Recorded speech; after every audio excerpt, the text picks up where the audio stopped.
At 0330 aboard the USS Gerald R4, while most of the carrier's 4,500 sailors sleep in their berthing compartments, Senior Chief Culinary Specialist Ramirez is already in motion. In the ship's expansive forward galley, a two-story industrial kitchen, he conducts his first critical assessment of the day, cross-checking the breakfast menu with the provisions stacked around him. Industrial mixers roar to life as the breakfast team tackles its first mission, feeding an entire air wing before 0615. Each gleaming tilting skillet can cook 60 pounds of bacon at once. The carrier may run on nuclear reactors, but nothing fuels sailors like the scent of bacon drifting through 25 decks of steel. A cluster of fresh-faced junior sailors report for duty, straightening their covers and stifling yawns. Known as food service attendants, or FSAs, they're sailors temporarily reassigned for 90-day rotations in food service.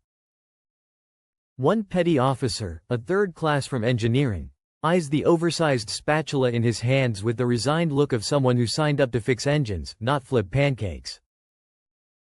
By exactly 0500, the galley shifts into high gear. 60 gallons of scrambled eggs slide into skillets while bakers pull the first 800 cinnamon rolls from the ovens. In less than 2 hours, more than 1,500 sailors will eat. Those supporting the morning's flight operations must be fed, caffeinated, and on deck by 0700 sharp. Ramirez checks his watch. Timing is everything. Eggs are cooked last, exactly 18 minutes before serving, to keep them perfect.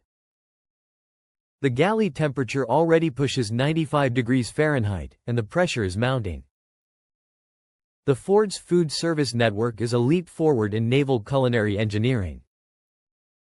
Unlike the older Nimitz-class carriers, it uses 4 massive, 2-deck galleys arranged on a 24/7 rotation. 2 serving, 2 cleaning and prepping. 43 industrial ovens can bake 1,200 portions at once, while high-capacity mixers whip up 80 gallons of batter in under 2 minutes, even in 15-foot seas.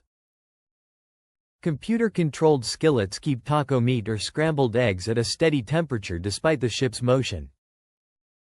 Today's breakfast alone requires orchestrating 480 pounds of bacon cooking simultaneously.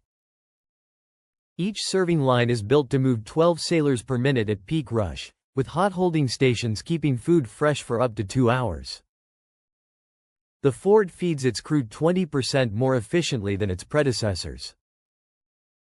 By 0800, breakfast winds down and the midday plan begins.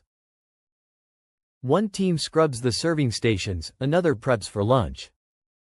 In the scullery, FSAs form an assembly line to tackle mountains of trays. The least coveted duty isn't at the steam table or dish pit. It's the roving wiper, tasked with chasing spills before they become hazards. Today, Seaman Jackson, who joined to see the world, is seeing every inch of the mess deck's linoleum. With barely 3 hours between meals, staff must clean up and prepare for 4,500 lunches.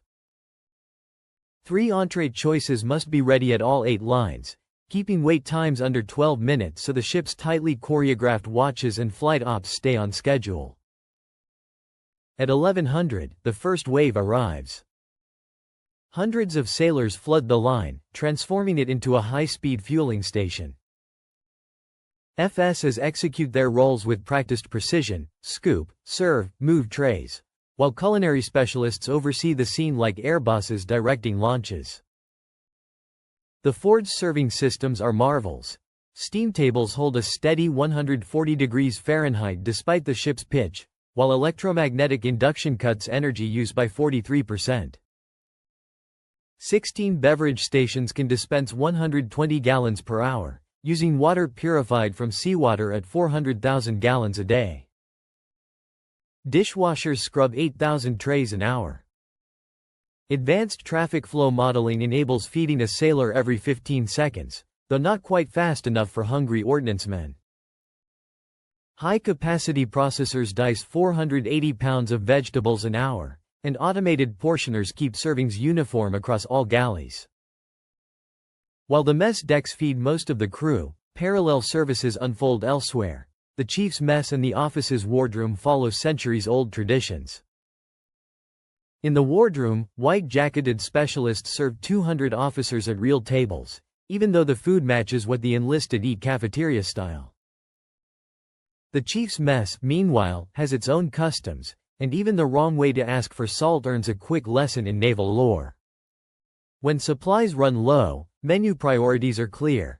The captain's table is last to be altered, followed by the wardroom, then the chief's, with the enlisted mess absorbing most shortages. This juggling act grows tricky on long cruises when fresh produce dwindles and hot sauce becomes gold. Even the coffee is sacred. Chiefs may shrug off weapon failures, but a broken coffee maker is a shipwide crisis. At 1500, dinner prep begins with fresh urgency. Breakfast and lunch may be routine, but dinner often unites the crew as schedules overlap.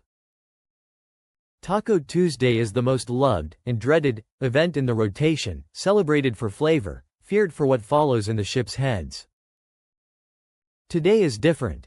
A Steel Beach picnic for off-duty sections coincides with pilot qualification day, meaning grills on deck and galley service must run side by side. By evening, mess decks become social hubs. Card games appear, sailors crowd screens playing the same action films, and others huddle around gaming consoles reliving old lobbies. It's one of the rare chances for sailors from different divisions to mingle.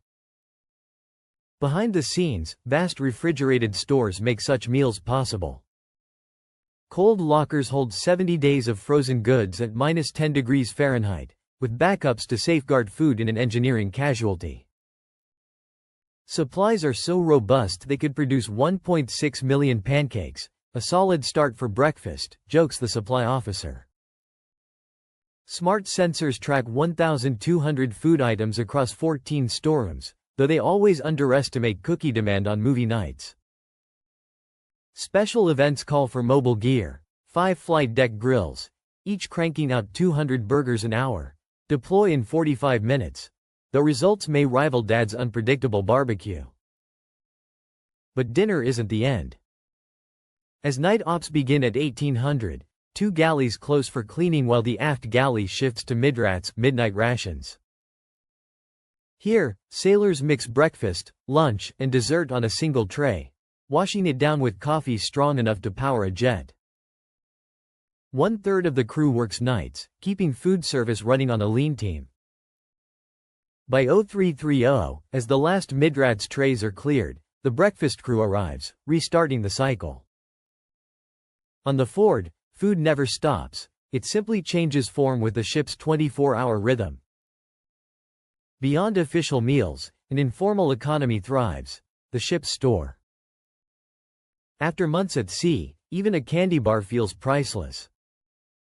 Part convenience shop, part morale lifeline, it's mobbed the moment new snacks arrive after replenishment. Energy drink hunters and smokers stampede like wildlife in a nature special. Vending machines also play a strategic role.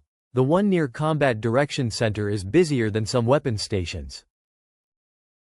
A quiet barter market grows around prized treats, especially when resupply runs thin. Stocking these outlets is its own operation. 87 machines across 25 decks hold 15,000 snacks, secured for heavy seas and fitted with payment systems that work even under comms restrictions. Retail handles 8,000 transactions a day, peaking when sailors decide rubber chicken night isn't worth it.